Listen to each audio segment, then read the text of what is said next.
નમસ્કાર વિદ્યાર્થી મિત્રો, આજે આપણે બાયોલોજીની અંદર 11મા ધોરણની અંદર ચેપ્ટર નંબર 5 વનસ્પતિમાં બાહ્યાકાર વિદ્યા એમાં ટોપિક 5.2 પ્રકાંડની આપણે વાત કરશું. પ્રકાંડ કઈ એવી લાક્ષણિકતા ધરાવે છે કે જે મૂળ કરતા જુદી પડે છે? આપણે મૂળ વિશે વાત કરી ગયા છીએ, તો મૂળથી, કારણ કે મૂળની બધી લાક્ષણિકતાઓ ભણી ગયા, મૂળના કાર્યો ભણી ગયા, મૂળના વિશિષ્ટ કાર્યો ભણી ગયા, તો પ્રકાંડમાં એવું શું છે કે જે મૂળથી જુદું પાડે છે? તો પ્રકાંડ એવી શાખાઓ ધરાવે કે શાખાઓની અંદર પર્ણો, પુષ્પ અને ફળ જે મૂળમાં નથી હોતા. પ્રકાંડની શાખાઓ પર્ણો ધરાવે છે, પુષ્પ ધરાવે છે, ફળ ધરાવે છે, જ્યારે મૂળમાં નથી હોતું. બીજી અગત્યની વાત એ છે કે ઉર્ધ્વગામી ભાગ છે, જમીનની બહાર હવાઈ ભાગ છે, જ્યારે મૂળ છે જમીનની અંદરનો ભાગ છે, અધોગામી ભાગ છે, ઉપર તરફ વૃદ્ધિ પામે છે, ઉર્ધ્વગામી છે. આ અધોગામી છે, નીચે તરફ વૃદ્ધિ પામે છે. એટલે મૂળ અને પ્રકાંડની અંદર આ મુખ્ય તફાવત છે. બીજી બહુ અગત્યની વાત આપણે જોઈએ તો એ અંકુરિત બીજના ભ્રૂણના ભ્રૂણાગ્રમાંથી વિકાસ પામે છે. અરે તમે સમજો, આપણે વાત કરી હતી કે આ બીજની અંદર રહેલી અણી એ ભ્રૂણ છે, અને ભ્રૂણનો બહાર તરફ આવેલો ભાગ ભ્રૂણ મૂળ છે, પણ અંદર તરફનો ભાગ જે ભ્રૂણાગ્ર છે. તો આ પ્રકાંડનો વિકાસ, પ્રકાંડનું નિર્માણ ભ્રૂણાગ્રમાંથી થાય છે, ભ્રૂણના અગ્રભાગમાંથી વિકાસ પામે છે. જ્યારે મૂળનો વિકાસ, યાદ કરો, ભ્રૂણ મૂળ આદિ મૂળમાંથી વિકાસ થતો હતો. આ એક તફાવત છે. આ સિવાય બીજી જો હું વાત કરું તો અગત્યની બાબત, પ્રકાંડ એક ગાંઠ અને આંતરગાંઠ ધરાવે. અરે યાર, પ્રકાંડની અંદર ગાંઠ અને આંતરગાંઠ જોવા મળે. હવે તમે સમજો, પ્રકાંડની જો આપણે રચના જોઈએ, તમે શેરડી ને મકાઈની વાત જોઈએ છે, શેરડી તો ખાધી જ હોય ઘણી, તંતુમય મૂળ છે. આ પ્રકાંડ છે શેરડીનું, તો પ્રકાંડની અંદર ગાંઠ અને આંતરગાંઠ આવેલી. આ ગાંઠ છે. ગાંઠ શેરડીમાં જે આપણે ખાઈ જાય છે એ આંતરગાંઠનો ભાગ છે, અને જે કાઢી નાખીએ, જેને આપણે દેશી ભાષામાં ગઠોડો કહીએ, ગાંઠ, એ ગાંઠ છે. તો પ્રકાંડ ગાંઠ અને આંતરગાંઠ ધરાવે છે. આંતરગાંઠ વાળો ભાગ છે, આ ગાંઠ છે. હવે સમજો, પ્રકાંડની અંદર ગાંઠ અને આંતરગાંઠ હોય, મૂળમાં ન હોય. આ વાત ખાસ મગજમારી. બેની જુદી પડતી અતિ મહત્વની લાક્ષણિકતા, મૂળ ગાંઠ કે આંતરગાંઠ નથી ધરાવતું, પ્રકાંડ ધરાવે છે. આ વનસ્પતિનું પ્રકાંડ છે, અહીંયા મૂળ તંત્ર છે, અને પ્રકાંડના ભાગમાં ગાંઠ અને આંતરગાંઠ આવેલી હોય છે. હવે જે ભાગમાંથી પર્ણ સર્જાય, જે ભાગમાંથી પર્ણ સર્જાય એ ગાંઠનો ભાગ છે, અને બે ગાંઠ વચ્ચેનો વિસ્તાર આંતરગાંઠ. આપણે શેરડીનું પ્રકાંડની હમણાં વાત કરી કે એની અંદર આવી રીતે ગાંઠ અને આંતરગાંઠ આવેલા હોય, તો તમે ક્યારે જોયું હોય તો શેરડીમાંથી આ જે ભાગ છે ત્યાંથી સામાન્ય રીતે પર્ણ સર્જાતું હોય, ગાંઠના ભાગમાંથી પર્ણ છે એ પર્ણનો વિકાસ થતો હોય છે. તો આ રીતે ગાંઠ અને આંતરગાંઠ પ્રકાંડમાં હોય. જે ભાગમાંથી પર્ણ સર્જાય એ ભાગ ગાંઠ, અને બે ગાંઠ વચ્ચેનો વિસ્તાર જેને આપણે કહીએ છીએ આંતરગાંઠ. હવે પ્રકાંડ આ ઉપરાંત કલિકાઓ ધારણ કરે છે, અગ્રકલિકા અને કક્ષ કલિકા. જો પ્રકાંડનો અગ્રભાગ છે, અહીંયા આવેલી કલિકાને અગ્રકલિકા કહેવાય. આ અગ્રકલિકા છે. અને પ્રકાંડના જે ભાગમાંથી પર્ણ ઉદ્ભવે છે, ગાંઠ છે, એના કક્ષમાં પ્રકાંડ અને ગાંઠ વચ્ચે જે ખૂણો બને, એ ખૂણાની અંદર આ કક્ષની અંદર કલિકા આવેલી હોય, અને કક્ષ કલિકા કહેવામાં આવે છે. અને કક્ષ કલિકા કહેવાય, એને એક્ઝિલરી બડ કહેવામાં આવે. અને જે છેડે આવેલી, અગ્રભાગમાં આવેલી અગ્રકલિકા, તો સામાન્ય રીતે મૂળમાં આ કલિકાઓ નથી જોવા મળતી, પણ પ્રકાંડની અંદર અગ્ર અને કક્ષ કલિકાઓ આવેલી હોય. પ્રકાંડ સામાન્ય રીતે તરુણ હોય, કુમળું હોય ત્યારે લીલું હોય, અને જેમ પુખ્ત થાય એમ એ કથ્થાઈ અથવા ઘેરા કથ્થાઈ રંગનું બને છે, બદામી રંગનું બને છે. આ પ્રકાંડની લાક્ષણિકતાઓ છે.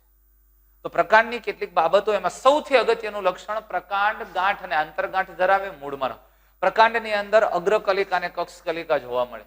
ગાંઠ કોને કહેવાય? તો જે ભાગ પરથી પર્ણ ઉદ્ભવે છે તે રચનાને ગાંઠ કહેવામાં આવે છે. હવે આ આપણે એક આકૃતિ કે ઇમેજ દ્વારા જોઈ લઈએ. સામાન્ય રીતે આ આખો છોડ, આ પ્રકાંડ છે. પ્રકાંડની અંદર જે ભાગેથી પર્ણ ઉત્પન્ન થયું એ ગાંઠ, આ ગાંઠની રચનાથી અહીંથી પર્ણ ઉત્પન્ન થયું. તો આ બીજી ગાંઠ, બે ગાંઠને જોડતો ભાગ આંતરગાંઠ થયો. એવી જ રીતે અહીંયા ગાંઠ આંતરગાંઠ. અગ્ર છેડે આવેલી કલિકા અગ્ર કલિકા છે અને દરેક પ્રકાંડ અને પર્ણ વચ્ચેના ખૂણામાં આવેલી કલિકાને કક્ષ કલિકા કહેવામાં આવે છે. તો આ અગ્ર અને કક્ષ કલિકા શરૂઆતમાં લીલું અને કુમળું પ્રકાંડ હોય ત્યારે લીલું હોય ને પછી ઘેરા કથ્થાઈ રંગનું કે બદામી રંગનું થાય છે. પ્રકાંડના મુખ્ય કાર્ય જોઈએ તો તે પર્ણ, પુષ્પ અને ફળ ધરાવતી શાખાઓને પ્રસાર કરવાનું, ફેલાવો કરવાનું. તમે જુઓ સામાન્ય રીતે કોઈ પણ તમે વૃક્ષ કે જોજો તો એ થડના ભાગમાંથી એકદમ આમ ગોઠવાયેલું હશે, પેલી શાખાઓ ક્રમશઃ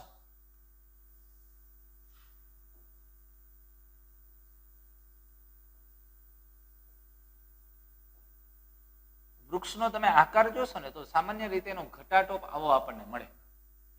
શું કરવાને? એને પ્રકાંડ, એની શાખાઓ એવી રીતે ગોઠવાય છે કે જે અને એની ઉપર રહેલા પર્ણ અને પુષ્પોને એવી રીતે ગોઠવે છે કે વધુ પ્રમાણમાં પર્ણોને પ્રકાશ પ્રાપ્ત થાય. એટલે જે કાર્ય એનું શું છે? પર્ણ, પુષ્પ અને ફળ ધરાવતી શાખાઓનો પ્રસાર કરવો, ફેલાવો. પર્ણની ગોઠવણ એવી કરે કે વધુમાં વધુ એમાંથી પ્રકાશ સંશ્લેષણ થઈ શકે, તેના ઉપર પ્રકાશ આપે. તમે જોજો એના પર એની અંદર સર્જાતા પુષ્પો છે, પુષ્પો હંમેશા ટોચના ભાગે છે, કારણ કે આકર્ષવા માટે છે. કીટકો કે અન્ય પ્રાણીઓ, પક્ષીઓને આકર્ષી શકે, જેથી પરાગ નયનની ક્રિયાઓ થઈ શકે.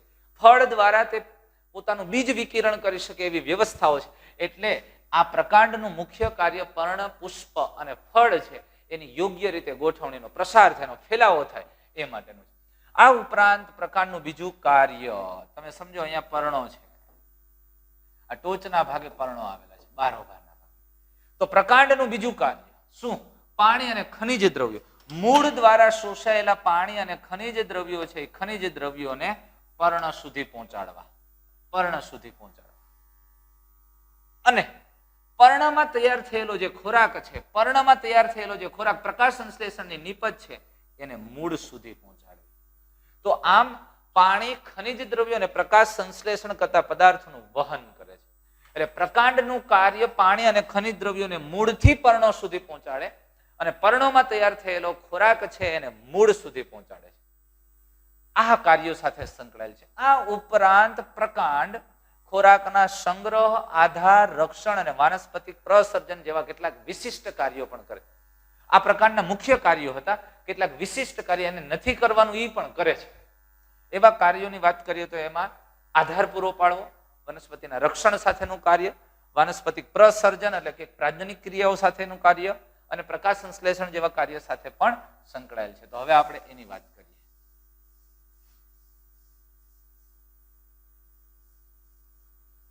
તો પ્રકાંડના રૂપાંતરણો. પ્રકાંડના રૂપાંતરણ હંમેશા લાક્ષણિક રીતે તે અપેક્ષિત હોય તેવા જ સામાન્ય લગતો તે કાર્ય કરતું હોતું નથી. એમાં કંઈક ભિન્નતાઓ અને વૈવિધ્ય જોવા મળે છે. ભાઈ, તેઓ જુદા જુદા કાર્યો માટે પણ રૂપાંતરિત થાય છે. તે ભૂગર્ભીય પ્રકાંડ તેમના ખોરાક સંગ્રહ માટે રૂપાંતરિત થયેલું હોય છે. તો ભૂગર્ભીય પ્રકાંડ ખોરાક સંગ્રહ માટે રૂપાંતરિત. કેવા પ્રકારનું રૂપાંતરણ? અરે યાર, ખોરાક સંગ્રહ માટે મૂળનું રૂપાંતરણ જોઈ ગયા છે. અહીંયા કોનું છે? પ્રકાંડનું છે.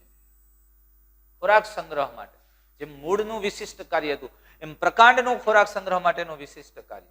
તો ખોરાક સંગ્રહ માટેના રૂપાંતરિત કાર્ય આપણે જોઈએ તો પ્રકાંડની અંદર મુખ્યત્વે ભૂમિગત પ્રકાંડમાં આ રચના વધારે જોવા મળે છે. અને આવા ભૂમિગત પ્રકાંડની અંદર ખોરાક સંગ્રહ થઈ અને 3 રચનાઓ જોવા મળે છે. તો આ ભૂગર્ભીય પ્રકાંડ અથવા તો ભૂમિગત પ્રકાંડ છે એમાં ખોરાક સંગ્રહ માટેના રૂપાંતરણની મુખ્ય 3 રચનાઓ છે. જે પેલું છે ગ્રંથિલ.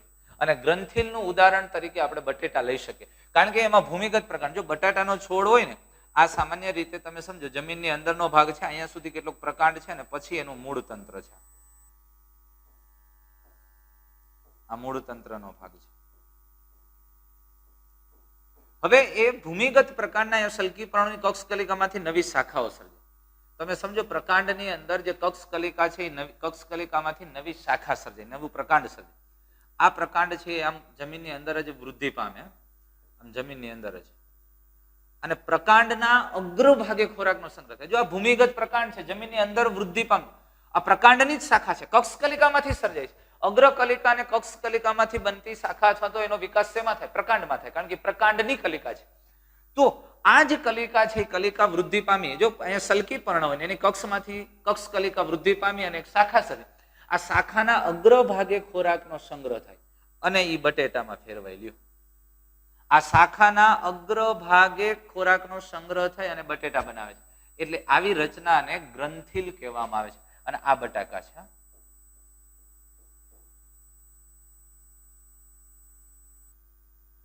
આ બટાકા છે.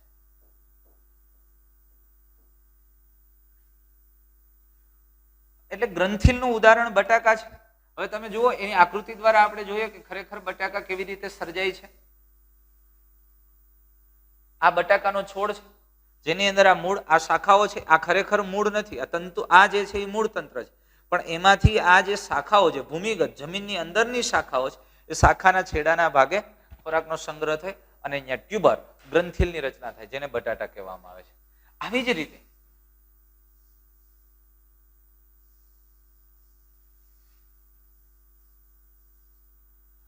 રીતે ભૂમિગત પ્રકારની અંદર બીજી ખોરાક સંગ્રહ થઈને બનતી રચના, તેની વાત કરીએ ગાંઠા મૂડી રાઇઝોમ. રાઇઝોમ આદુ અને હળદર જેવી વનસ્પતિની અંદર આ રાઇઝોમ જોવા મળે. એમાં પેલા શું થાય, આ અહીંથી એનું જે વાવેતર હોય ને એને ગાંઠ જમીનને સમાંતર આવી રીતે પ્રકાંડ છે એ વૃદ્ધિ પામે. એમાં ગાંઠ અને આંતરગાંઠો સર્જાયેલી અને એના કેટલીક ગાંઠના ભાગમાં અહીંયા સલકી પર્ણો આવેલા હોય અને અહીંયાથી કેટલાક આમ પર્ણો સર્જાય અને જે હવાઈ પર્ણો છે એ બહાર મોટા થાય. હવે અહીંયા જે ગાંઠ અને આંતરગાંઠ ધરાવતો ભાગ છે એમાં નાના નાના સલકી પર્ણો પણ અહીંયા જોવા મળે અને આમ એની શાખાઓ ક્રમશઃ વૃદ્ધિ અને વિકાસ પામે. આદુ અને હળદરની અંદર આવું જોવા મળે. તો આના ઉપરથી ગાંઠના ભાગેથી તંતુમય મૂળ આવેલા હોય.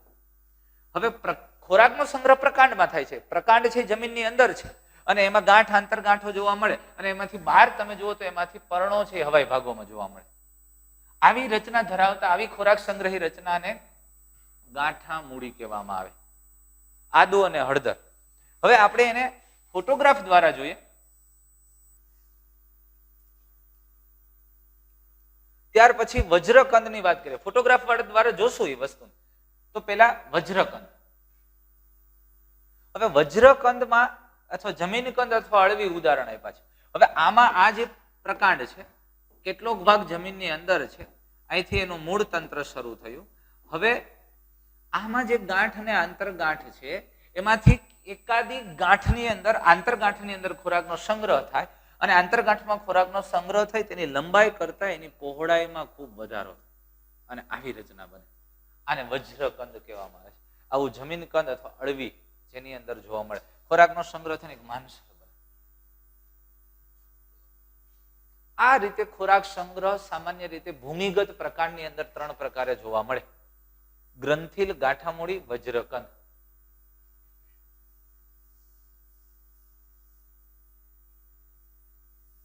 અને વજ્રકંદના ઉદાહરણમાં છે જમીનકંદ અને અળવી. હવે જુઓ આ આદુ છે. આદુની અંદર તમને આ જે દેખાય છે આ લીટી જેવો ભાગ, એ બધી ગાંઠ છે. એ બે ગાંઠ વચ્ચેનો જે ભાગ છે એ આંતરગાંઠ છે. અહીંયા નાના નાના ફોતરા જેવા તમને જે જોવા મળે એ એના સલકી પર્ણો છે. એકદમ પીળાશ પડતા શુષ્ક પર્ણો હોય એને સલકી પર્ણ કહેવાય. આ હળદર છે. હળદરની અંદર પણ આવી રીતે ગાંઠ અને આંતરગાંઠ છે ને એમાંથી આ હવાઈ પર્ણો બહાર આવે. આવી રીતે એનો વિકાસ થતો. એટલે આદુ અને હળદર આને ગ્રંથિલ ગાંઠામૂળી કહેવામાં આવે, કારણ કે એમાંથી તંતુમય મૂળનો વિકાસ થાય. અને ભૂમિગત પ્રકાંડ છે એવું કેમ કહી શકશો? કારણ કે એ ગાંઠ અને આંતરગાંઠ ધરાવે છે. નહીતર તો આપણે આને મૂળ કહીએ, પણ એવું નથી. વજ્રકંદ, જમીનકંદ અથવા અળવી, જુઓ આ આખું જે દેખાય એક આંતરગાંઠમાં ખોરાકનો સંગ્રહ થાય, એની લંબાઈ કરતા પહોળાઈમાં વધારો થાય. એને વજ્રકંદ અથવા કોર્મ કહેવામાં આવે છે. જમીનકંદ અથવા તો અળવી. હવે આ બધી તે વૃદ્ધિ પામવા માટે, પ્રતિકૂળ પરિસ્થિતિમાં ઉછેર પામવા માટે મદદ કરતા અંગ તરીકે. વાતને ધ્યાનથી સમજો. આ બધામાં ખોરાકનો સંગ્રહ થાય. અરે આ વનસ્પતિ ખોરાક એના માટે સંગ્રહ કરીને રાખે છે. આ સામાન્ય રીતે મોટા ભાગની આ બધી વનસ્પતિ દ્વિવર્ષાયુ છે. અત્યારે ચોમાસામાં ઉગી, વૃદ્ધિ પામી, વિકાસ થયો, ખોરાકનો સંગ્રહ કરીને પ્રકાંડમાં જમીનમાં હાચવી લીધું. ચોમાસું વયું ગયું, શિયાળો, ઉનાળો. હવે ઉનાળામાં પાણી નથી, આ બધું સુકાઈ જશે ઉપર, પણ આદુ અને હળદર એમને જમીનમાં પડી ગઈ. વળી નેક્સ્ટ ટાઈમ વરસાદ થાય એટલે ખોરાક સંગ્રહ કરીને જીવંત પરિસ્થિતિમાં સચવાયેલું રહે અને ફરી બીજો વરસાદ કે પાણી મળે એટલે વળી વૃદ્ધિ પામે. પ્રતિકૂળ પરિસ્થિતિમાં ઉછેર પામવા માટે એટલે ઉનાળા જેવી ઋતુને પસાર કરવી, એટલે ત્યારે પાણી નથી. શિયાળો અને ઉનાળો, શિયાળાની અંદર પાણી વરસાદ નથી અને ઉનાળામાં નથી, તો આ સમયગાળો છે એને પસાર કરવો છે. તો એ ખોરાક એને ચોમાસામાં પૂરતો ખોરાક બનાવીને સંગ્રહી લીધો છે. એટલે નેક્સ્ટ એ ઋતુ, પ્રતિકૂળ ઋતુ પસાર થાય ને પાછી અનુકૂળ ઋતુ આવે, આમાંથી વૃદ્ધિ. તો એક પ્રકારનું પ્રજનન જ થયું ને. આવતા વર્ષે ફરી આમાંથી કોટો નીકળે છે.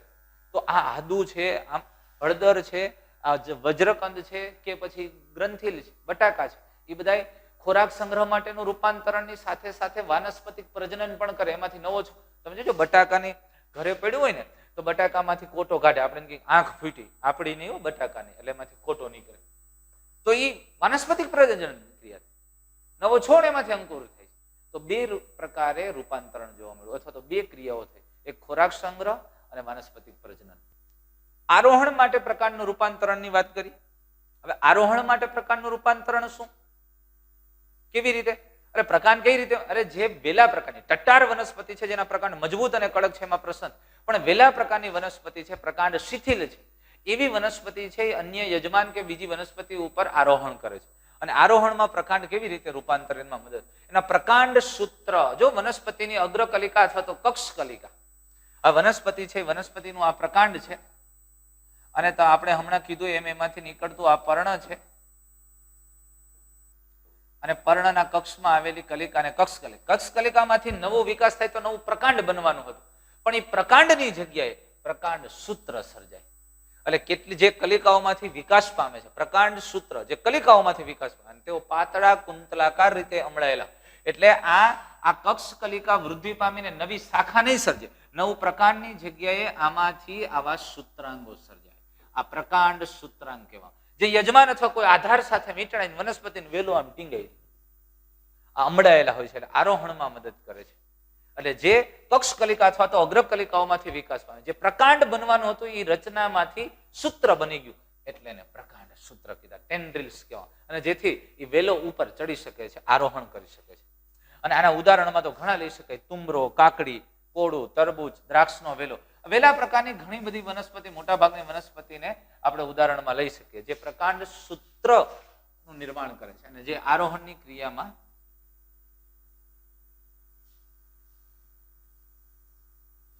મદદરૂપ થઈ શકે છે. આ એનો ફોટોગ્રાફ છે.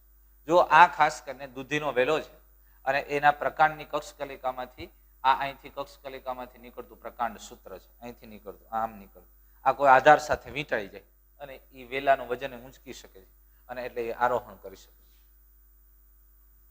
હવે રક્ષણ માટેનું પ્રકારનું રૂપાંતરણ, અરે ભાઈ રક્ષણ માટેનું રૂપાંતરણ, એને શેનું રક્ષણ પ્રકાર?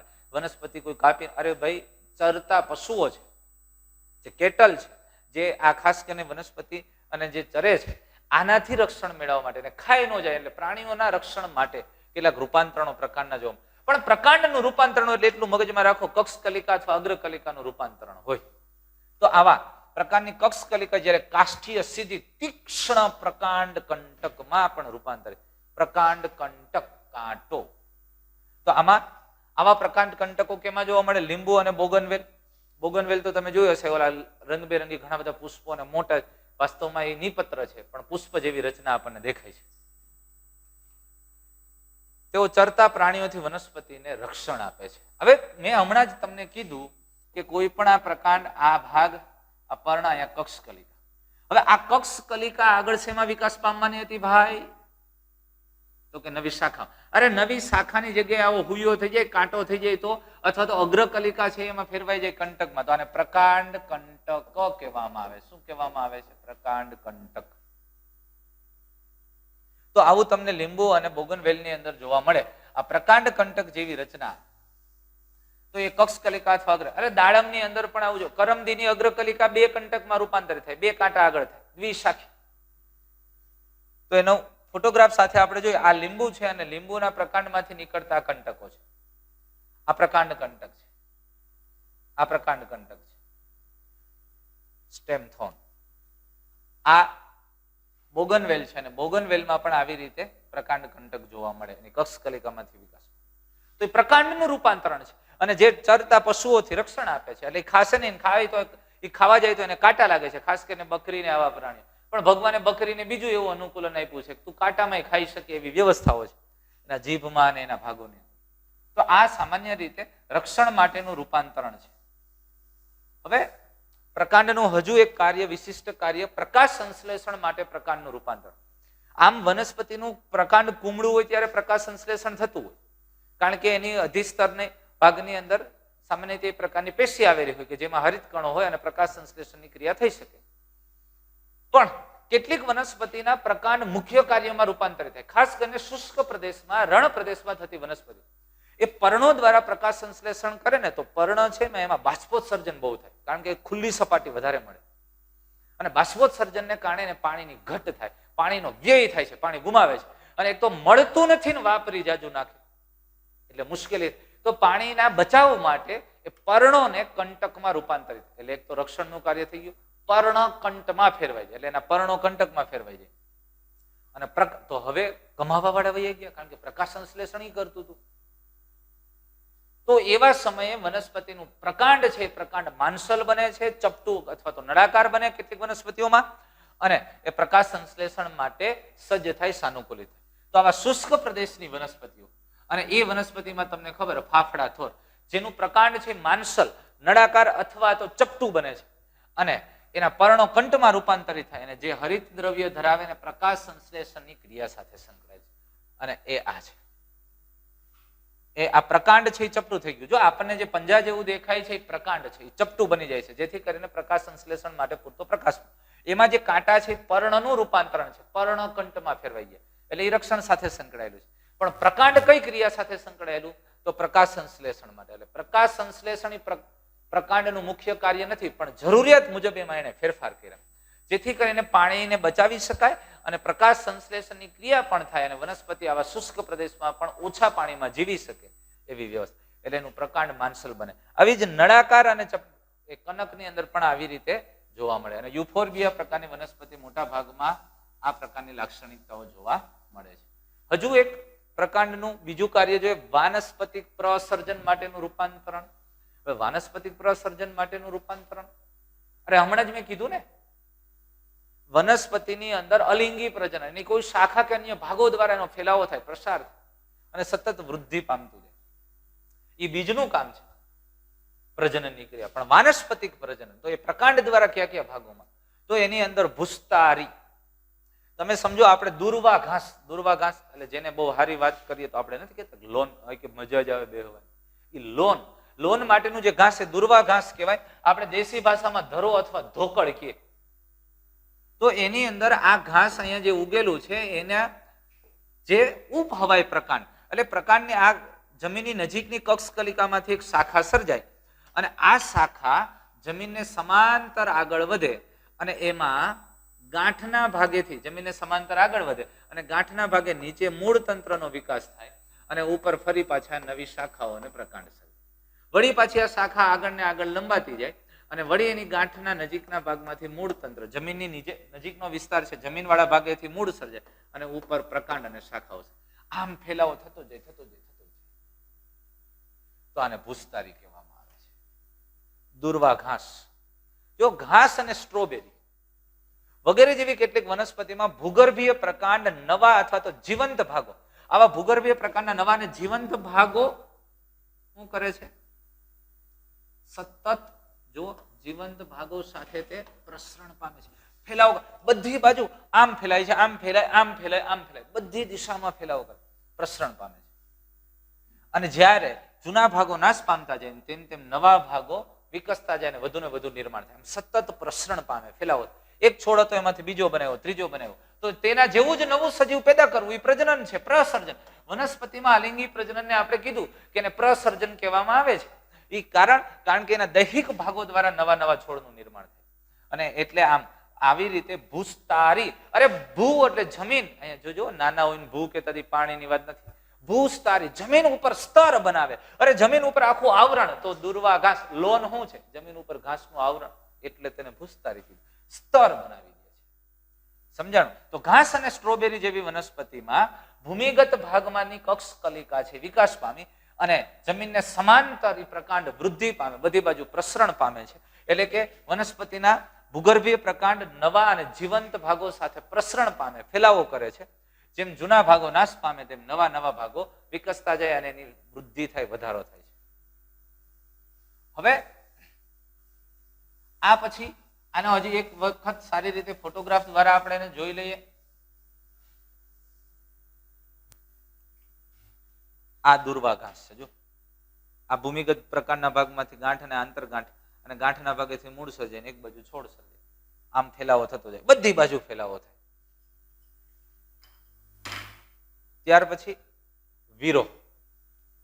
વિરોહ કોને કહેશું? વિરોહ એટલે શું? વિરોહમાં કોઈ પણ વનસ્પતિ છે, એ વનસ્પતિ તમે સમજો કે અહીંયાથી આ જમીનમાંથી અહીંયાથી એની પ્રકાંડ અને એની શાખાઓ છે.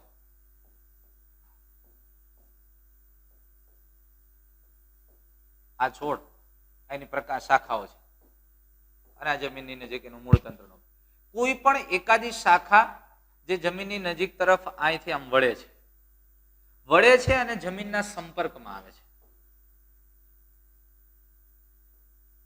વળે છે ને જમીનના સંપર્કમાં આવે, માટીના સંપર્કમાં આવે, થોડો સમય આમ શાખા વાંકી દે અને ત્યાર પછી ધીમે ધીમે જમીનના નજીકના ભાગમાંથી અહીંયા મૂળ તંત્ર વિકાસ પામે, ઉપલા ભાગમાંથી નવી શાખાઓ સર્જાય અને ત્યાં પાછો છોડ સર્જાય છે. આવી જે રચના થાય આને વિરોહ કહેવામાં આવે છે. વિરોહ, જોજો વિરહ નથી. એક છોડ હતો, હવે એમાંથી એ છોડની એક જમીન તરફની શાખા જમીનના સંપર્કમાં આવી, ત્યાંથી નવો છોડ વિકસાય, નીચે મૂળ તંત્ર વિકાસ. આ પણ એકમાંથી બીજો છોડ, બીજામાંથી ત્રીજો, આને વિરોહ કહેવામાં આવે છે. હવે આવું વિરોહ કેમાં જોવા મળે? જો ફુદીનો અને જુઈ. ફુદીનો અને જુઈ જેવી વનસ્પતિમાં આ જે મુખ્ય ધરી અક્ષ અથવા તો તલ ભાગમાંથી ઉપર તરફ પાતળી પાર્શ્વીય શાખાઓ વિકસે. જો આ પાર્શ્વીય શાખાઓ વિકસે છે અને હવાઈ રીતે વિકાસ પામ્યા બાદ, હવાઈ શાખાનો વિકાસ થયા પછી થોડાક સમય માટે કમાન આકારે વળે, આમ નીચે તરફ વળે અને ત્યાંથી મૂળ તંત્ર અને આમ ઉપર નવી શાખાઓ સર્જાય. અહીંયા પણ એવું જોવા મળે છે. તો આને વિરોહ કહેવામાં આવે છે. કેમાં જોવા મળે છે? ફુદીનો અને જુઈ. પણ અહીંયા ફુદીનો છે, મગજમાં રાખજો, આ ફુદીનો છે એને મેન્થા પિપરિતા કહેવામાં આવે. મિન્ટ આપણે જે ઉપયોગમાં લઈએ છીએ પાણીપુરીમાં. આ ફુદીનો છે એ મેન્થા પિપરિતા. પણ હજી ફુદીનાનું ઉદાહરણ આવું જ એક બીજામાં જોવા મળશે, બીજા પ્રકારના વનસ્પતિ. એ થોડું જુદું છે. હવે ભૂસ્તારિકા. ભૂસ્તારી જેવું જ છે, ભૂસ્તારિકા, પણ પાણીની અંદર આંબો ફેલાવો થાય એને ભૂસ્તારિકા. જલ શૃંખલા, પિસ્ટિયા અને જલકુંભી એટલે આઇકોનિયા જેવી જલજ વનસ્પતિમાં જોવા મળે છે. એમાં સતત પાર્શ્વીય શાખાઓ વિકાસ પામે અને ગુલાબત પર્ણો ધરાવતી દરેક ગાંઠ અને મૂળના ગુચ્છ જેવી રચના. જો આ જેમ ઓલા ઘાસમાં જોવા મળતું હતું એવું જ જોવા મળે. હવે અહીંથી નીચે મૂળ તંત્ર, ઉપર ગુલાબત, ગુલાબની પાંખડી જેમ પર્ણો સર્જાય છે એટલે ગુલાબત અસર છે. જો આ ભાગ. હવે ત્યાંથી કોઈ એક પાણીના ભાગમાંથી કક્ષકલિકામાંથી નવી શાખા સર્જાય, શાખા વૃદ્ધિ પામે, એમાં ગાંઠ અને આંતરગાંઠો ટૂંકી હોય, પ્રકાંડ જાડું હોય અને એકાદ ગાંઠને નીચેથી મૂળ તંત્ર સર્જાય, ઉપર પાછી ગુલાબત પર્ણો સર્જાય. આમ ક્રમશઃ ફેલાવો બધી બાજુ. અરે યાર, જલ શૃંખલા ને જલકુંભી જેવી વનસ્પતિ આઇકોનિયા તમે જુઓ, આપણે નદીઓમાં ક્યાંક ક્યાંક જોયું છે આખી વેલ પથરાઈ ગઈ હોય, એ વેલ આ આઇકોનિયા છે, જલકુંભી છે. આમ ખૂબ ઝડપથી વનસ્પતિ પ્રસર્જન આ પ્રકાંડ દ્વારા કરે, એને ભૂસ્તારિકા તરીકે આપણે ઓળખીએ છીએ. આપણે ટેક્સ્ટ બુકમાં આ શબ્દો નથી આપ્યા, ભૂસ્તારિકા, પણ આપણે મગજમાં રાખવાના છે. ત્યાર પછી અધોભૂસ્તારી. અધોભૂસ્તારીમાં કેળા, અનાનસ અને ગુલદાઉદી જેવી વનસ્પતિમાં મુખ્ય પ્રકારનો જે તલ ભાગ છે એની કક્ષકલિકામાંથી એક ભૂગર્ભીય આડું પ્રકાંડ વિકાસ પામે. હવે આ મુખ્ય પ્રકાંડ છે અહીંયા જમીનની અંદર. હવે આ અહીંથી એનું મૂળ તંત્ર શરૂ છે. તો આ તલ ભાગની કક્ષકલિકામાંથી નવી શાખા આમ વૃદ્ધિ પામે છે. હવે આ નવી શાખા આમ વૃદ્ધિ પામે છે, એ શાખાનો અગ્રભાગ ક્રમશઃ ત્રાસો અહીંથી આગળ વધે અને પછી અહીંથી મૂળ હવાઈ ભાગ વિકાસ પામી અને અહીંયા નવો છોડ સર્જાય જાય. જો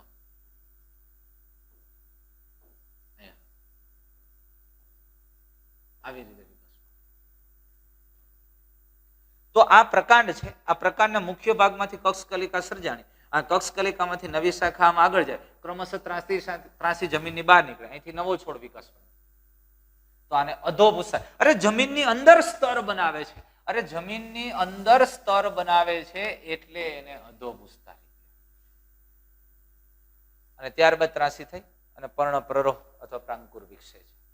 તો આ તમે જુઓ તો વાનસ્પતિક પ્રસર્જનની વાત. તો પેલા ભૂસ્તારિકા, દુર્વા ઘાસ અને સ્ટ્રોબેરી ભૂસ્તારિકા પ્રકારે વિકાસ થયો. વિરોહ, ફુદીના અને જુઈ વિરોહ પ્રકાર, કમાન આકારે શાખાઓ વિકસિત થઈ. પછી ભૂસ્તારિકા, પાણીની અંદર આવો ફેલાવો થયો, જલ શૃંખલા અને જલકુંભી અને અધો ભૂસ્તારી. અહીંયા પણ ફુદીનાનું ઉદાહરણ લઈ શકાય છે. પણ આ ફુદીનો કયો તો કે આને મેન્થા એવરનેસિસ કહેવામાં આવે. અને ઓમાં વિરોહની અંદર જે વાત કરતા હતા એ મેન્થા પિપરીતા અને મેન્થા એવરનિસ જે અધોભૂસ્તારી અથવા તો આને સકર્સ તરીકે પણ ઓળખવા. અધોભૂસ્તારી અથવા સકર આમ જમીનની અંદર વિકાસ પામે છે, વૃદ્ધિ પામે છે. દોસ્તો, આજે આપણે પ્રકાંડના રૂપાંતરણોની વાત કરી. અત્યારે પ્રકાંડ અને પ્રકાંડના કાર્યો અને પ્રકાંડના વિશિષ્ટ કાર્યો એટલે કે એના રૂપાંતરણો વિશે વાત કરી. નેક્સ્ટ હવે આપણે ત્યાર પછી પર્ણની વાત કરશું. એટલે નેક્સ્ટ વિડીયોમાં પર્ણ વિશે વાત કરશું. Thank you.